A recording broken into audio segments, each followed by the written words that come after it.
Shalom, salam sejahtera bagi Bapak Ibu, Saudara-saudara, anak-anak yang dikasihi oleh Tuhan Yesus Kristus. Berjumpa kembali bersama saya Pendeta Eka di dalam renungan firman Tuhan pada hari ini, hari Selasa 21 November 2023. Sukacita dan damai sejahtera dari Tuhan Yesus kiranya menyertai hidup kita sekalian. Puji nama Tuhan. Pembacaan firman Tuhan hari ini sampai pada pembacaan surat Roma pasal yang ke-16. Kiranya firman Tuhan memberkati kita sekalian. Baik, sebelum kita akan merenungkan bagian firman Tuhan hari ini, mari kita akan berdoa bersama. Tuhan Allah Bapa di surga, di dalam nama Tuhan Yesus, kami datang kepadamu mengucapkan syukur, terima kasih buat kasih setia dan pemeliharaan Tuhan dalam hidup kami setiap hari sampai pada hari ini. Biarlah semua kebaikan Tuhan yang boleh kami alami menjadikan kami semakin mengenal pribadi Tuhan, dan pengenalan akan Tuhan membawa kami hidup dalam ketaatan akan firman-Mu. Kami mohon ketika kami membaca, merenungkan, Kau yang memampukan untuk kami dapat memahaminya. Lebih dari semua itu, Roh Kudus menuntun kami untuk dapat menggenapi firman Tuhan dalam hidup kami setiap hari. Terima kasih Bapa, inilah diri kami sedia untuk belajar firman Tuhan. Demi nama Yesus Kristus kami berdoa. Haleluya, amin.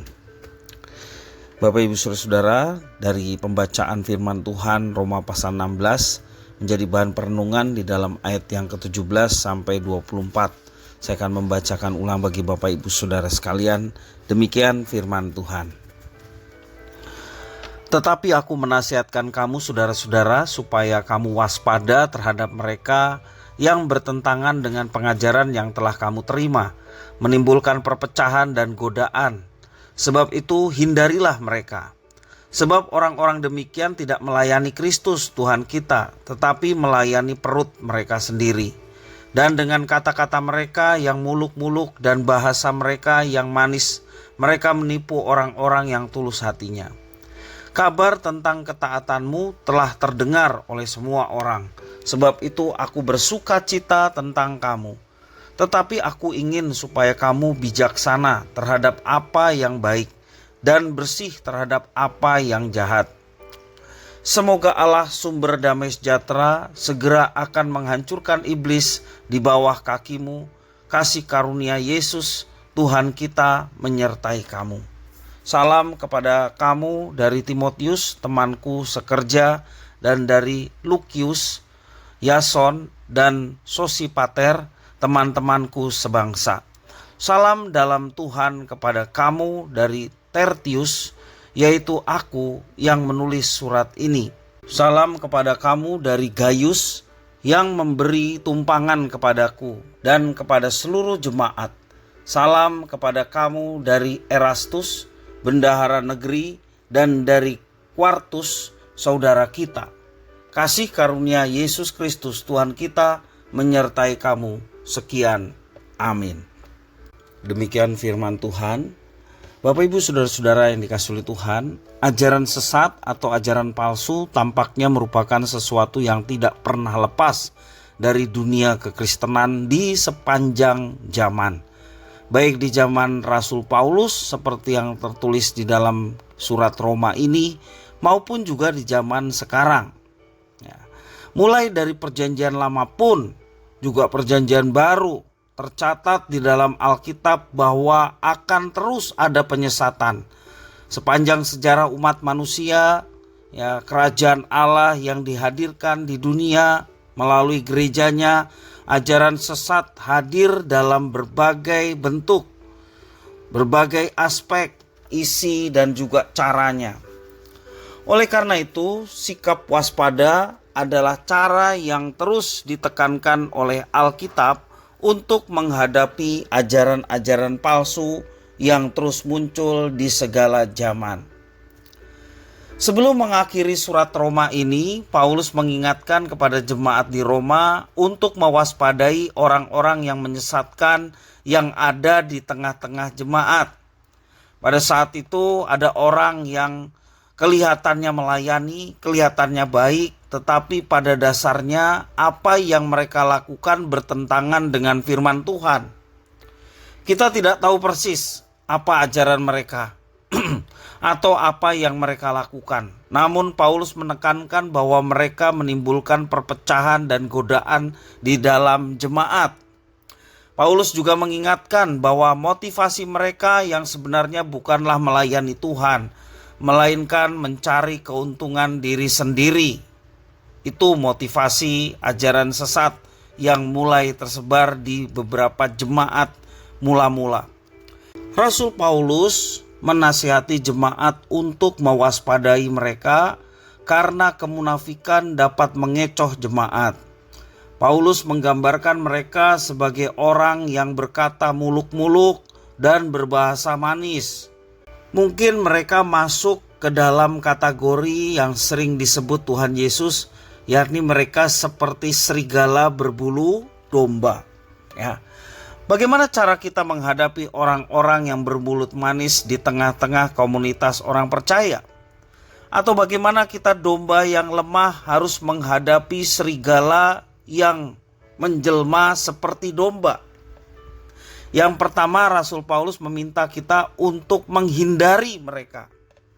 Sikap menghindari adalah langkah pencegahan dari pengaruh orang-orang munafik tersebut terhadap keutuhan jemaat. Dan yang kedua, nasihat dari firman Tuhan, bagaimana menghadapi serigala berbulu domba. Kita bijaksana dalam membedakan yang baik dan yang jahat. Maka dari itu, kita harus terus bergaul dengan firman Tuhan. Karena firman Tuhan adalah sumber kebijakan kita, sumber hikmat kita. Firman Tuhan sebagai sumber pengajaran yang sehat dan yang sejati. Karena itu Bapak Ibu Saudara-saudara, untuk menghadapi serigala berbulu domba, marilah kita senantiasa meminta kepada Tuhan supaya kita diberi kemampuan untuk menghindari mereka semua itu, dan juga bijaksana dalam membedakan mana yang benar, mana yang tidak benar, mana yang baik, mana yang jahat. Tentunya hikmat yang dari Tuhan akan didapatkan bagi setiap anak-anaknya yang dekat kepadanya. Seberapa setiakah kita dalam menggali kebenaran firman Tuhan, sehingga kita makin dapat membedakan ajaran yang asli ataupun ajaran yang palsu. Mari kita senantiasa meluangkan waktu dengan waktu yang cukup, sehingga kita dapat bergaul dengan Tuhan melalui firman yang kita baca dan renungkan. Dan kita dihindari dari serangan-serangan ajaran sesat yang seringkali menyesatkan iman kita. Dengan menekuni firman Tuhan, mempelajari firman Tuhan, kita semakin dikuasai oleh firman Tuhan, sehingga setiap apa yang kita katakan, setiap apa yang kita lakukan, sungguh mencerminkan firman yang senantiasa setia kita pelajari. Demikian juga akan menjadi penangkis ketika kita diserang dengan berbagai macam ajaran palsu. Nah Bapak Ibu Saudara-saudara, jangan sia-siakan ketika ada kesempatan untuk beribadah. Jangan sia-siakan ketika ada undangan untuk pertemuan-pertemuan persekutuan seperti KPW, jam doa, ataupun persekutuan PKMB, WBI, ya.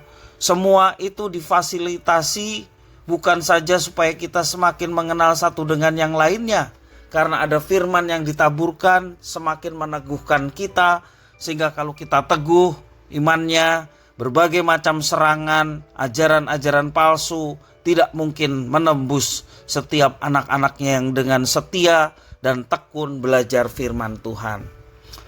Kiranya firman Tuhan ini boleh memberkati kita sekalian. Mari kita berdoa. Terima kasih ya Tuhan atas firman-Mu.